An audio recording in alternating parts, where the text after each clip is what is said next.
Good morning to everyone. ಎಲ್ಲ ಹೇಗಿದ್ದೀರಾ? ಆರಾಮಿದ್ದೀರಾ ಅಂತ ಅನ್ಕೊಂಡಿದ್ದೀನಿ.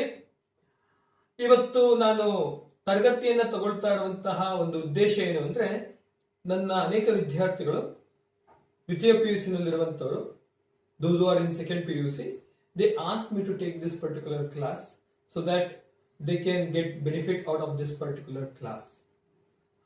ಹಾಗಿದ್ರೆ ಇವತ್ತು ನಾವು ತಗೊಳ್ತಾ ಇರುವಂತಹ ಒಂದು ಟಾಪಿಕ್ ಯಾವುದು ಅಂದ್ರೆ reported speech.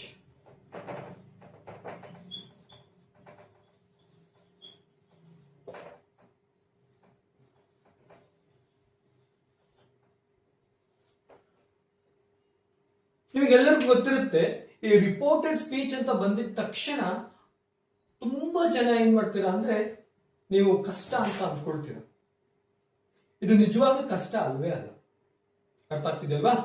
So reported speech ಅಂದ್ರೆ ಏನು, ಯಾಕೆ ರಿಪೋರ್ಟೆಡ್ ಸ್ಪೀಚ್ ಅಂತ ಕರೀತಾರೆ, ಅದನ್ನ ನಾವು ಮೊದಲನೇದಾಗಿ ತಿಳ್ಕೊಳ್ಳೋಣ. ರಿಪೋರ್ಟೆಡ್ ಸ್ಪೀಚ್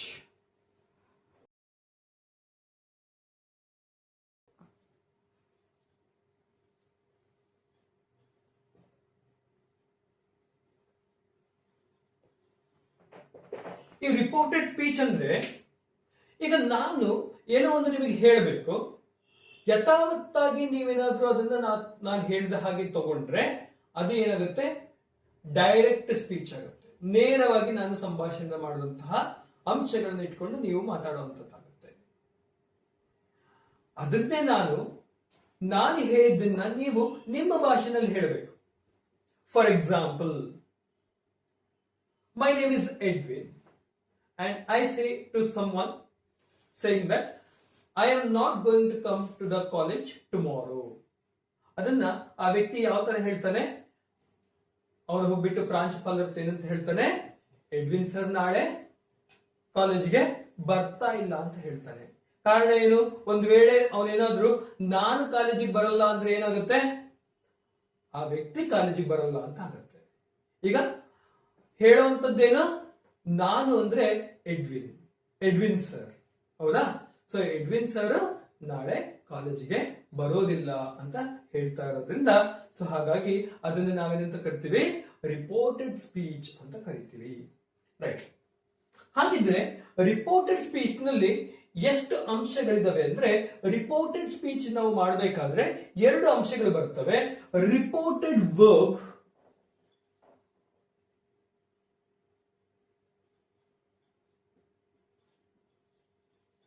ಮತ್ತೆ ರಿಪೋರ್ಟಿಂಗ್ ವರ್ಬ್. ನಿಮಗೆಲ್ಲರಿಗೂ ಗೊತ್ತಿರುತ್ತೆ ವರ್ಬ್ ಅಂದ್ರೆ ಏನು ಅಂತ ಕೇಳಿದ್ರೆ,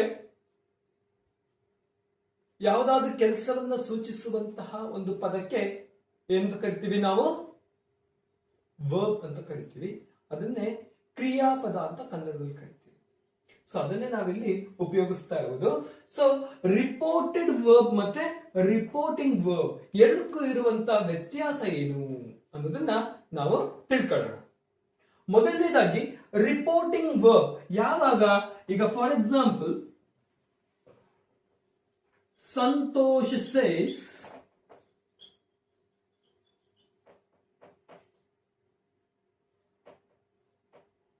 he is eating a mango.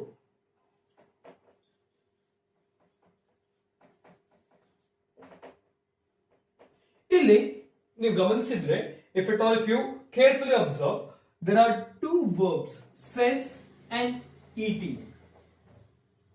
So this says becomes reporting verb. ಇದೇನಾಗುತ್ತೆ, ರಿಪೋರ್ಟಿಂಗ್ ವರ್ಬ್ ಆಗುತ್ತೆ.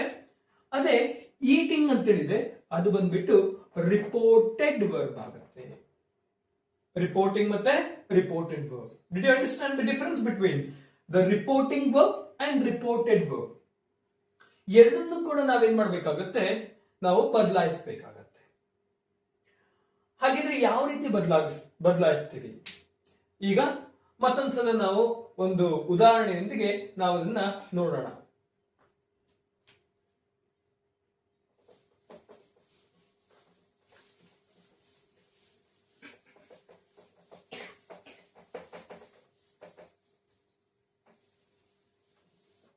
ಈಗ ನಾನು ಒಂದಷ್ಟು ಉದಾಹರಣೆಗಳನ್ನ ನಾನು ಬರಿತೀನಿ, ಕೆಲವೊಂದು ವಾಕ್ಯಗಳನ್ನು ನಾನು ಬರಿತೀನಿ. ಅದನ್ನ ಯಾವ ರೀತಿ ನಾವು ಅದನ್ನ ಬದಲಾಯಿಸೋದು ಅಂತ ನೋಡೋಣ. ಮೊದಲನೇದಾಗಿ ಈ ರಿಪೋರ್ಟೆಡ್ ಸ್ಪೀಚ್ ಅಂದಾಗ ಕೆಲವೊಂದು ಅಂಶಗಳನ್ನ ನಾವು ತಲೆಯಲ್ಲಿ ಇಟ್ಕೋಬೇಕು. ಏನು ಅಂದ್ರೆ ಮೊದಲನೇದಾಗಿ ನಾವು ಇಲ್ಲಿ ಇರುವಂತ ಕಾಲಗಳನ್ನ ಬದಲಾಯಿಸ್ತೀವಿ. ಕಾಲ ಅಂದ್ರೇನು? ಟೆನ್ಸಸ್. Tenses are changed.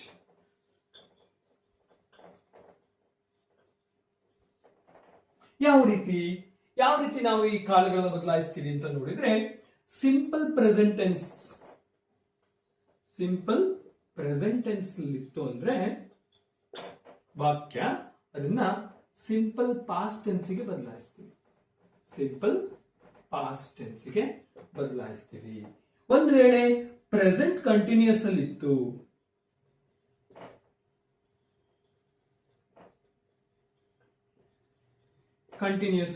ಅಂದ್ರೆ ಅದನ್ನು ನಾವು ಪಾಸ್ಟ್ ಕಂಟಿನ್ಯೂಸ್ ಗೆ ಬದಲಾಯಿಸ್ತೀವಿ.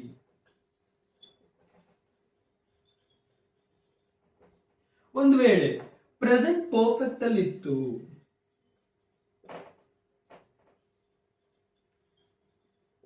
ಹಾಗಿದ್ರೆ ಅದನ್ನ ಪಾಸ್ಟ್ ಪರ್ಫೆಕ್ಟ್ ಗೆ ನಾವು ಚೇಂಜ್ ಮಾಡ್ತೀವಿ. ಒಂದು ವೇಳೆ ಮೊದಲನೇ ಇದರಲ್ಲೇ ಕೂಡ ಸಿಂಪಲ್ ಪಾಸ್ಟ್ ಅಲ್ಲಿ ಇತ್ತು, ಹಾಗಿದ್ರೆ ಅದನ್ನ ಎಲ್ಲಿ ಚೇಂಜ್ ಮಾಡ್ತೀವಿ? ಪಾಸ್ಟ್ ಪರ್ಫೆಕ್ಟ್ ಗೆ ಚೇಂಜ್ ಮಾಡ್ತೀವಿ. ನೆನಪಲ್ಲಿ ಇಟ್ಕೊಳ್ಳಿ, ಸಿಂಪಲ್ ಪ್ರೆಸೆಂಟ್ ಟೆನ್ಸ್ ಅಲ್ಲಿ ವಾಕ್ಯ ಇತ್ತು ಅಂದ್ರೆ ಅದನ್ನ ನಾವು ಸಿಂಪಲ್ ಪಾಸ್ಟ್ ಗೆ ಚೇಂಜ್ ಮಾಡ್ತೀವಿ. ಪ್ರೆಸೆಂಟ್ ಕಂಟಿನ್ಯೂಸ್ ಇತ್ತು ಅಂದ್ರೆ ಪಾಸ್ಟ್ ಕಂಟಿನ್ಯೂಸ್ ಗೆ ಚೇಂಜ್ ಮಾಡ್ತೀವಿ. ಪ್ರೆಸೆಂಟ್ ಪರ್ಫೆಕ್ಟ್ ಇತ್ತು ಅಂದ್ರೆ ಪಾಸ್ಟ್ ಪರ್ಫೆಕ್ಟ್ ಗೆ ಚೇಂಜ್ ಮಾಡ್ತೀವಿ. ಈಗಾಗಲೇ ವಾಕ್ಯ ಸಿಂಪಲ್ ಪಾಸ್ಟ್ ಅಲ್ಲಿ ಇತ್ತು ಅಂದ್ರೆ ನಾವೇನ್ ಮಾಡ್ತೀವಿ? ಪಾಸ್ಟ್ ಪರ್ಫೆಕ್ಟ್ ಗೆ ಚೇಂಜ್ ಮಾಡ್ತೀವಿ ಹೊರತು ಸಿಂಪಲ್ ಪ್ರೆಸೆಂಟ್ ಗೆ ಯಾವತ್ತೂ ಕೂಡ ನಾವು ಬದಲಾಯಿಸೋದಿಲ್ಲ. ಇದನ್ನ ವಿದ್ಯಾರ್ಥಿಗಳು ಗಮನದಲ್ಲಿಟ್ಕೋಬೇಕು. ಅರ್ಥ ಆಯ್ತಾ? ಸೊ ಈ ರೀತಿ ನಾವೇನ್ ಮಾಡ್ತೀವಿ? ಈ ರಿಪೋರ್ಟೆಡ್ ಸ್ಪೀಚ್ ನ ನಾವು ಮೊದಲನೇ ಅಂಶ ಏನು ಅಂದ್ರೆ ಟೆನ್ಸಸ್ ಆರ್ ಚೇಂಜ್ಡ್, ನಾವು ಕಾಲಗಳನ್ನ ಬದಲಾಯಿಸ್ತೀವಿ. ಎರಡನೇ ಅಂಶ ಏನು ಹಾಗಿದ್ರೆ? ಎರಡನೇ ಅಂಶ ನಾವೇನ್ ಮಾಡ್ತೀವಿ ಅಂದ್ರೆ ಕೆಲವೊಂದು ಪದಗಳನ್ನ ನಾವು ಬದಲಾಯಿಸ್ತೀವಿ. ಹಾಗಿದ್ರೆ ಯಾವೆಲ್ಲ ಪದಗಳನ್ನ ಬದಲಾಯಿಸ್ತೀವಿ ಅನ್ನೋದನ್ನ ಈಗ ನಾವು ನೋಡೋಣ.